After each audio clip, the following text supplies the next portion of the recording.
A dying patient in a hospital. Why would a dying patient in a hospital be in a lighting store? There's only one reason.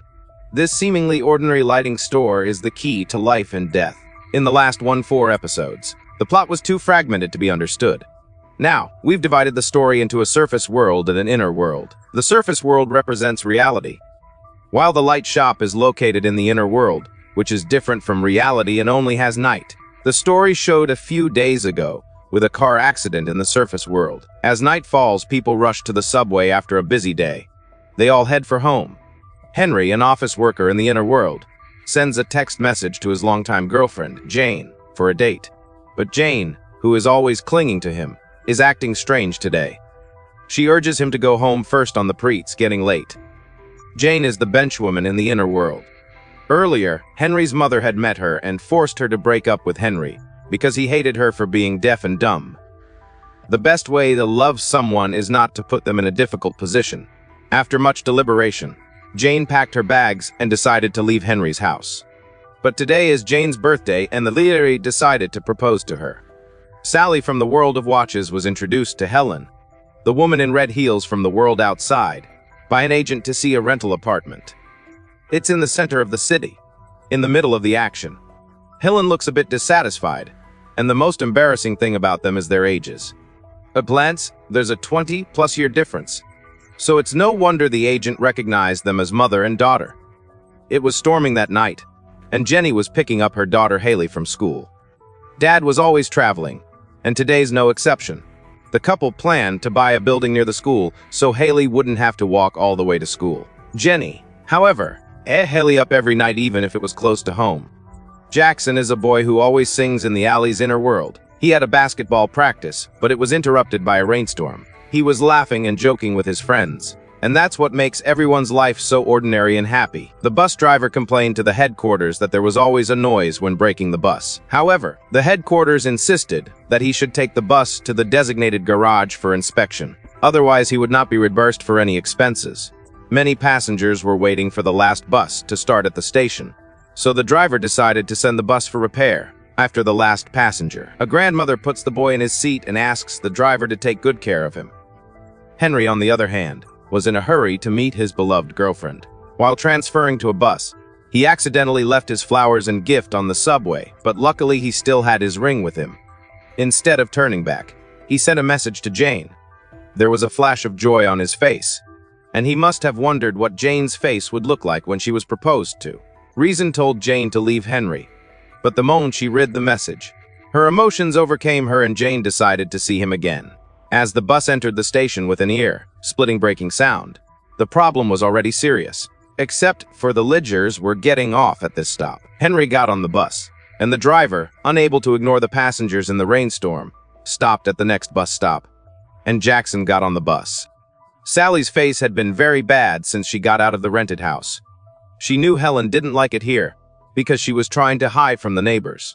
But Sally is tired of hiding, and it's hard for people to accept them as a couple, regardless of their gender and age. When faced with Helen's evasion, Sally's long-suppressed emotions finally explode. It's just love. What's wrong with that? While they are arguing, the last bus stops and Sally kicks off her red high heels and gets on, looking back. Helen carefully picked up the heels and put them under Sally's feet, and sat quietly behind her. The driver was in a hurry to get the bus back to the garage for repairs, and had no intention of picking up any more passengers.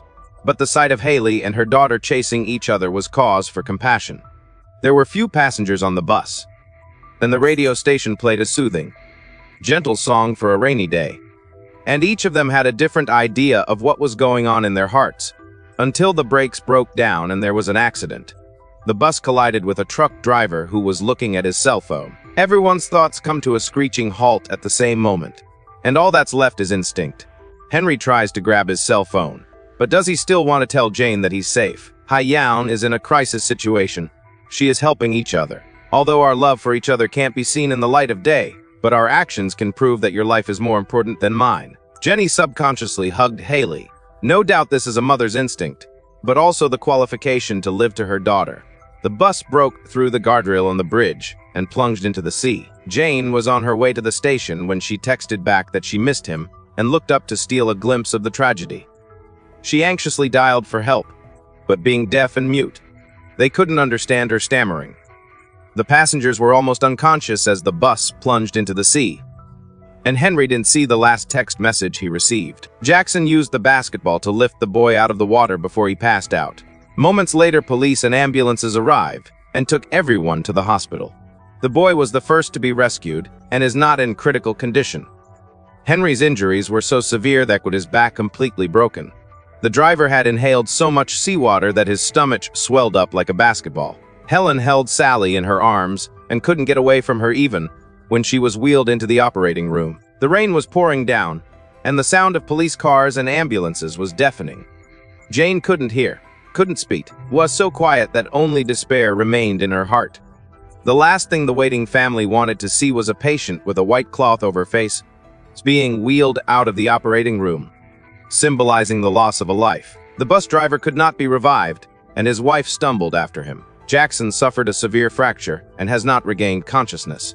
Haley's father arrived from out of town with both bad news and good news. His wife, Jenny, had been killed in the accident, but Haley might still be alive. Sally is not out of danger and is accompanied by her parents to the ICU, but Helen, who she loves, has a white sheet over her face, and they can't even say goodbye. The last couple waiting anxiously were Henry's parents.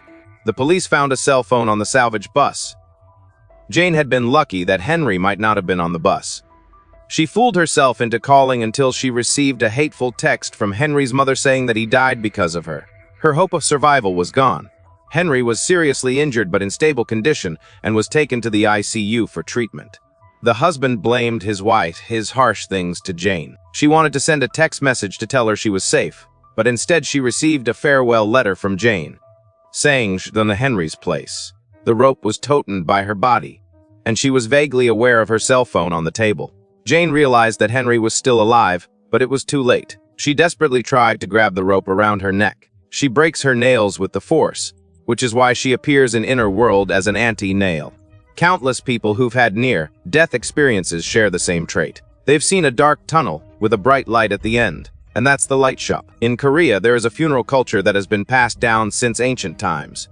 3-day burial. In case the deceased may come back to life, their bodies are left for 3 days as a final benefit to the deceased. This is the last benefit for the deceased, and also he has only 3 days left to live. When Jane and Henry were in love, they used to sit on the bench at the station to pick up Henry from work. He smiled and waved his hand at her. Every time he waved his hand, he was telling her that he loved her. In the inner world, the deceased repeat the days of the surface world. Jane still waits in front of the station. She looks at the strange hands and remembers the sweet moments when they were together. She tapped on the bench with some knees. Would her lover accept her like this? Jane opened her mouth, deaf from birth, and miraculously she could hear and speak. And the first word out of her mouth was her lover's name. The last train pulled into the parking lot and the familiar face was there again. But Jane was disappointed, because Henry no longer remembered who Jane was. He walks slowly down the path ahead, but falls to the ground because of his back injury. Surface World has a staff to organize the deceased Jane's belongings, during which they always feel that there is something strange in the innermost bedroom. And listen carefully, and there is also a strange sound. The old master realized that the living person is back, and without saying a word, pulled the apprentice to leave. The figure in the bedroom seemed to be suing something. There was someone waiting at the Inner World station at night, and she had a suitcase with her. This time Henry still didn't remember who she was and collapsed on the path in front of her, just like last night. There was only a couple left in the movie theater at Surface World, and the girl heard some strange noises. Looking back, she saw a long-haired woman with a huge suitcase beside her, and when she got to check it out, everything was back to normal. After she left in shock, Jane's hands began to fly as if she were stitching up Henry's wound. And so on and so forth, until that night when the rain poured down. The 3-day funeral of the deceased was coming to an end, and she had no time left. At that moment, the freezer containing body and surface world suddenly wouldn't open. It was raining heavily in the inner world, and the detective stayed in the light shop for a long time. The owner serves him coffee, then watches his movements through sunglasses. After their conversation, the two of them turned the topic to family. They learned that the detective and his wife a love child, a daughter, but an accident prevented her from seeing the world. Perhaps not want to continue to poke the heart of the topic, the man simply got up to say goodbye. After the rain stopped, the silent alley looked even more mysterious, and he searched for a way home while thinking about his past with his wife. The environment was so strange that it was like being in another city. And what was even stranger was that there was not a single person on the street. The detective hikes to a nearby high school and sees a shadow flickering on the window. When he follows it, the classroom's empty again. The lockers in the back rows were labeled with strange names: baby, wish, love, and daylight. These words once again brought the detective's mind back to the time when the couple had lost their child in an accident, and the detective seemed unable to do anything but apologize over and over again. He ran through the unfamiliar world over and over again, never slowing down even when he passed the light shop. He stumbled to the ground after an unknown period of time, and as he managed to hold himself up and sit down on a step, his vision began to blur. His eyes were failing him again. Haley from the inner world walks down the alley, remembering the strange experience she had earlier, but chooses to take a detour back home. There is a big dog flying wildly underneath the neighborhood, so it seems that the strange man is looking for him. Haley's worried about what he might do to her, so she chases him away and runs home. When she enters the elevator, she is confronted by Henry, who has a blood stain in front of him. Haley is terrified and wants to rush into her mother's arms as soon as possible. But Henry stopped her and asked her a strange question. When did they start living here? As soon as he said that, Henry fell in a horrible position and Jane walked up with her suitcase. Haley tries to tell her mother all about this time, but she is silent and refuses to talk, and even tells Haley to go in shop to buy a light bulb. Haley jumps up and down, but she doesn't realize that her mother's mouth is stuffed with cotton in the surface world, so she can't talk in the inner world. Nurse Park was able to clearly recognize the person or spirit next to her, since the deceased can no longer communicate with people after they pass away. Nurse Park was not happy to meet someone who was willing to talk to her for the first time. Although she was old and had lost her sense of time, she was still a bit saddened to hear the cries of the last will and testament. Nurse Park talked to her patiently for a long time, accepting all her memories of the world, even though she was talking to herself in front of the eyes of others.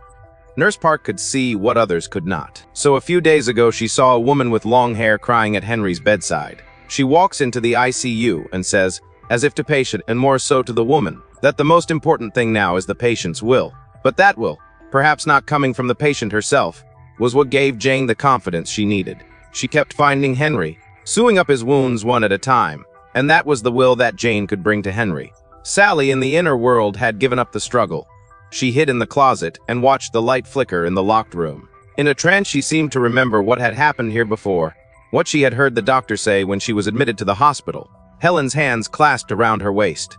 For time was too short to part, and it was Helen who guarded her with her life. She cried out her lover's name, not realizing that she was right next to her. There is no day but night in the inner world. The detective, who had been circling around for several times, gave up the servo and froze when he lit the lighter. The lighter had failed to light several times before, even with a full tank of gas. He looked at the shadow next to him, and saw the missing piece in the back of his head. It seemed that only the owner of the light shop could solve the mystery. The policeman drank the hot coffee in one gulp. He didn't find it hot and couldn't taste it. Everything was saying that there's no longer a human being in the world. Then the boss took off his glasses. They were like those of a cat.